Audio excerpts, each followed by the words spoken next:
নবীজি সাল্লাল্লাহু আলাইহি ওয়াসাল্লাম কসম করে বলেছেন, রাতে ঘুমানোর পূর্বে ছোট্ট ছোট্ট দুইটি দোয়া পাঠ করে ঘুমিয়ে যান। ঘুম থেকে উঠেই গায়বী সাহায্য আল্লাহ তাআলা আপনাকে দান করবেন। আল্লাহ তাআলা আপনাকে সুসংবাদ দান করবেন। আল্লাহ তাআলা আপনার গুনাহগুলোকে মাফ করে দিবেন। আল্লাহ তাআলা আপনার মনের আশা বাসনাকে কবুল করে নেবেন। সুবহানাল্লাহ। তাহলে এই ভিডিওটি আমি ছোট করে দিব। দেখে দেখে রাতে ঘুমানোর পূর্বে এই ছোট্ট ছোট্ট দুইটি নাম এর আমল একটিভাবে করে করে ঘুমিয়ে গেলেই আমলটা হয়ে যাবে ইনশাআল্লাহ। তাহলে চলুন রাতে ঘুমানোর পূর্বে এই ছোট্ট ছোট্ট দুইটি দোয়া এর আমল কিভাবে করে করবেন। আল্লাহ পাক রব্বুল আলামিন তার কাছে আমরা যদি দোয়া করি, আমরা যদি চাই, আল্লাহ তাআলার কাছে দেওয়ার মতো কোনো অভাব নেই, শুধু অভাব আমাদের। নবীজি সাল্লাল্লাহু আলাইহি ওয়াসাল্লাম বলেছেন, আত-তাকদিরু লা ইয়ারুদ্দু ইল্লা বিদ-দুআ। হে আমার উম্মতেরা, তোমরা কখনো চাইলেও ভাগ্যকে পরিবর্তন করতে পারবা না, তবে তোমরা একটি মাধ্যমে তোমাদের ভাগ্যকে পরিবর্তন করতে পারবা, সেইটা হলো দোয়ার মাধ্যমে। তোমরা যদি আল্লাহ তাআলার কাছে দোয়া করো, তোমাদের ভাগ্য পরিবর্তন হবে। তোমরা যদি কারো কাছ থেকে দোয়া পেয়ে থাকো, দোয়া নাও, সেক্ষেত্রেও তোমাদের ভাগ্যকে আল্লাহ তাআলা পরিবর্তন করে দিবেন। তাহলে চলুন এই ছোট্ট আমলটা আপনি কিভাবে করে করবেন। আপনি রাতে যখন ঘুমাতে যাবেন, ঘুমাতে যাওয়ার পূর্বে এই ছোট্ট আমলটা করতে পারবেন। সকলেই মহিলা মা ও বোন যারা অসুস্থ রয়েছেন, সেই অবস্থাতেও চাইলে এই ছোট্ট আমলটা আপনি করতে পারবেন। এক কথায় নারী ও পুরুষ উভয় দুই দল সকলেই এই ছোট্ট আমলটা করে ঘুমাতে পারবেন। তাহলে চলুন রাতে ঘুমানোর পূর্বে যখন আপনার সাংসারিক যত কাজ আছে, সকল কাজ যখন শেষ হয়ে যাবে, তারপরে আপনি এই আমলটা করার চেষ্টা করবেন ঘুমাতে যাওয়ার আগে। আর যারা ভোর রাতে তাহাজ্জুদ নামাজ আদায় করেন অথবা ভোর রাতে সাহরি খেতে ওঠেন, তখন এই আমলটা করলেও হবে। যদি সম্ভব হয় আপনি রাতে উঠে তাহাজ্জুদ নামাজ আদায় করার পরে এই ছোট্ট ছোট্ট দুইটি দোয়া এর আমল করে নেবেন। কারণ হযরত আবু হুরায়রা রাদিয়াল্লাহু তাআলা থেকে বর্ণিত রয়েছে, আল্লাহ তাআলা প্রতিদিন প্রতি রাতের শেষ অংশে প্রথম আসমানে চলে আসেন এবং বান্দাদেরকে ডাকতে থাকেন, তোমাদের কার কি প্রয়োজন আমি আল্লাহ তাআলার কাছে চাও, আমি আল্লাহ তাআলা তোমাদেরকে দিয়ে দেব। এইভাবে করে করে করে করে একটি একটি করে করে আল্লাহ তাআলা ডাকতে থাকেন। বান্দা ওই সময় আল্লাহ তাআলার কাছে যা দোয়া করে, যা চাই, তার কবুল হওয়ার সব থেকে বেশি সম্ভাবনা থাকে, 100তে 100 সম্ভাবনা থাকে। তাহলে আপনি চাইলে ভোর রাতে আমলটা করলে সব থেকে বেশি ভালো হয়। কিন্তু ভোর রাতে যদি না পারেন, রাতে ঘুমানোর পূর্বে এই আমলটা করলেও হয়ে যাবে ইনশাআল্লাহ। আপনি সংসারের সকল কাজ যখন শেষ হয়ে যাবে, তারপরে সুন্দরভাবে করে অজু করবেন। অজুর শুরুতে পাঠ করবেন বিসমিল্লাহ। বিসমিল্লাহ পাঠ করে অজু যদি না করেন, তাহলে আপনার অজু কিন্তু হবে না। অজুর শুরুতে বিসমিল্লাহ পাঠ করে অজু শুরু করে নেবেন। এরপরে আপনি সুন্দরভাবে করে অজু করবেন।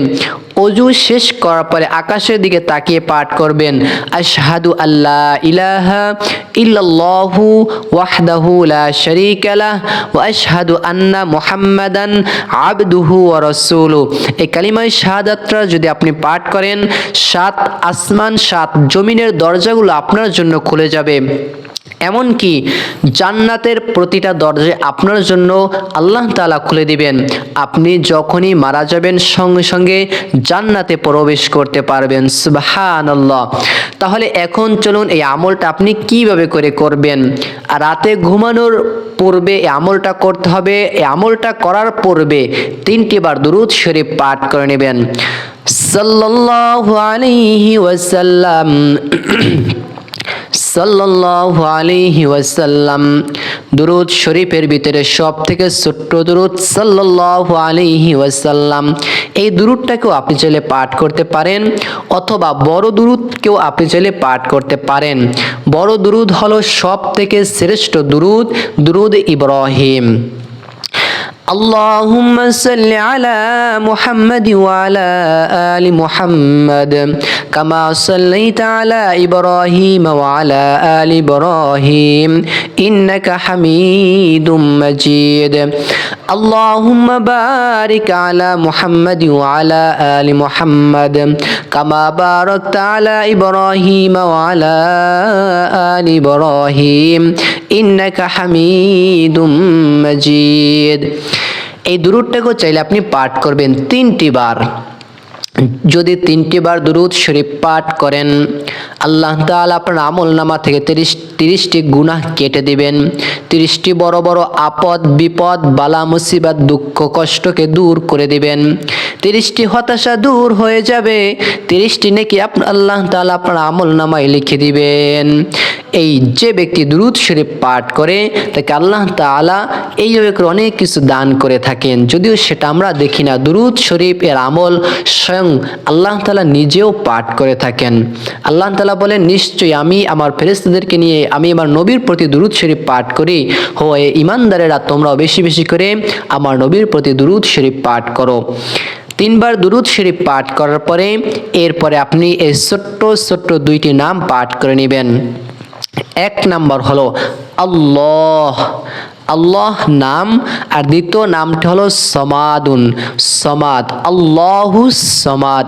সমাদুন শব্দের অর্থই হলো অমুখাপেক্ষী। সমাদুন শব্দের অর্থই হলো মানে যে ব্যক্তি সমাদুন হবে তিনি কারোর মুখাপেক্ষী হবেন না, তিনি কারোর কাছে চাবেন না, তিনি কারোরটা খাওয়ার আশায় থাকবেন না। তিনি খাওয়ান, তিনি পড়ান, তিনি বাঁচিয়ে রাখেন। সমাদুন হচ্ছে আল্লাহ তাআলা, তিনি অমুখাপেক্ষী। আপনি যদি এই নামটা পাঠ করেন তাহলে আপনি যদি বলেন আল্লাহ তাআলা অমুখাপেক্ষী, তাহলে আল্লাহ তাআলা কি আপনার প্রতি দয়া করবে না? আল্লাহ তাআলা কি আপনার দুঃখ কষ্ট বিপদ আপদ হতাশা পেরেশানিকে কি দূর করবে না? অবশ্যই করবে। আপনি আমল করুন, বিশ্বাস করবেন আল্লাহ তাআলার উপর, এবং আমাদেরকে ভালোবেসে আমল শিখে আল্লাহ তাআলার উপরে বিশ্বাস রেখে আমল করবেন, ফলাফল পাবেন। আর আপনি এই পছন্দ করবেন না, মনের ভিতরে সন্দেহ থাকবে, আমল করবেন, কোনো কাজ হবে না। অতএব বিশ্বাস রাখতে হবে আল্লাহ তাআলা দিবেন, আমাদেরকে ভালোবেসে আমলগুলো শিখবেন, আমলগুলো করবেন। তাহলে আল্লাহু সমাদ এই নামটিকে আপনি 111 বার পাঠ করবেন। আল্লাহু সমাদ, আল্লাহু সমাদ, আল্লাহু সমাদ কর গুনে গুনে 111 বার পাঠ করবেন আল্লাহু সমাদ। এরপর আবার আপনি 3টি বার দুরূদ শরীফ পাঠ করে নেবেন। যদি দুরূদ ইব্রাহিম পারেন তাহলে দুরূদ ইব্রাহিম পাঠ করবেন, অন্যথায় আপনি ছোট্ট দুরূদ সাল্লাল্লাহু আলাইহি ওয়াসাল্লাম এটাও পাঠ করলে হবে, এটাও পাঠ করতে পারেন, কোনো সমস্যা নেই ইনশাআল্লাহ। 3টি বার আগে পরে দুরূদ শরীফ, শেষে 3টি বার দুরূদ শরীফ পাঠ করে নেবেন। সাল্লাল্লাহু আলাইহি ওয়াসাল্লাম, সাল্লাল্লাহু আলাইহি ওয়াসাল্লাম, সাল্লাল্লাহু আলাইহি ওয়াসাল্লাম 3 বার পাঠ করে নিলেন। এরপরে আপনি 2টা হাত তুলে আল্লাহ তাআলার কাছে কেঁদে কেঁদে বলবেন, ও আল্লাহ, আমি অভাবের ভিতরে রয়েছি, তুমি আমার অভাব অনটনকে দূর করো। ও আল্লাহ, আমি ঋণগ্রস্ত হয়ে আছি, তুমি আমাকে ঋণ থেকে মুক্তি দান করো। ও আল্লাহ, তুমি আমার সংসার পরিবারের ভিতরে সুখ শান্তি দান করো। ও আল্লাহ, আমার মা বাবা অন্ধকার কবরে চলে গেছেন, তাদের আমলনামায় সওয়াব পৌঁছে দাও, তাদের কবর আযাবকে মাফ করে দাও। এইভাবে করে করে করে করে একটি একটি করে করে আপনি আল্লাহ তাআলার কাছে দোয়া করবেন, আল্লাহ তাআলার কাছে চাইবেন। আল্লাহ তাআলার কাছে যদি কোনো বান্দা দোয়া না করে, না চায়, তাহলে আল্লাহ তাআলা তার উপরে রাগান্বিত হয়ে যান। এটি সহিহ হাদিস। যে ব্যক্তি আল্লাহ তাআলার কাছে দোয়া করে না, আল্লাহ তাআলার কাছে চায় না, আল্লাহ তাআলা তার উপরে রাগান্বিত হয়ে যান, নাউযুবিল্লাহ। তাহলে অবশ্যই আপনি আল্লাহ তাআলার কাছে বেশি বেশি করে দোয়া করবেন। কষ্টের ভিতরে আছেন, আল্লাহ তাআলার কাছে চাইবেন। সুখের ভিতরে আছেন, আরও সুখ আল্লাহ তাআলার কাছে চাইবেন।